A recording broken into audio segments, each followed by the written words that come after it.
যেসব কর্তারা আছেন, বড় কর্তারা সবাই আছেন, সবাই দিদিকে ভালোবাসেন এবং পুলিশকে আমি প্রচণ্ড সাহায্য করি। পুলিশকে আমি ভালোবাসি প্রথম থেকে।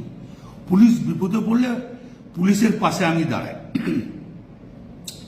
পুলিশকে গাল দেওয়ার কথা আমি কোনদিন ভাবতেই পারি না। পুলিশকে গাল কেউ যদি দেয় আমি তাকে অপমান করি, এটা আমার বরাবরকার স্বভাব। এবং পুলিশের যখনই যে কোনো এসপি হোক, এসডিপিও হোক, অ্যাডিশনাল এসপি হোক, যারা আমাকে যখনই যা বলেছে যে এটা দেখে দিন, আমি দেখে দিয়েছি। পুলিশের পাশে সবসময় লোক দিয়ে যেমন করে হোক আমি তার কোনো ঝগড়াঝাটি করতে দিই না। আমি খুব দুঃখিত, কারণ আমি ওষুধ ফষুধ রাখতে খাই তো অনেক ঘুমের, আর আমি এখন 10টার সময় ঘুমিয়ে যাই এবং ঘুমের ট্যাবলেটও খাই। সেই সময় ঘুমটা ভেঙেছে। নুরুল যে ছেলেটা আমাদের খুব ঘি দেওয়ার খুব ভালো ছেলে, ওর বাবা বলতো আমাদের দল করতো, বাবার করার পর ও দল করে, খুব নিরীহ ছেলে, ভালো ছেলে। ওকে যখনই শুনি যে মেরে পাহাড় ভেঙে দিয়েছে, আমার মনটা খুব খারাপ।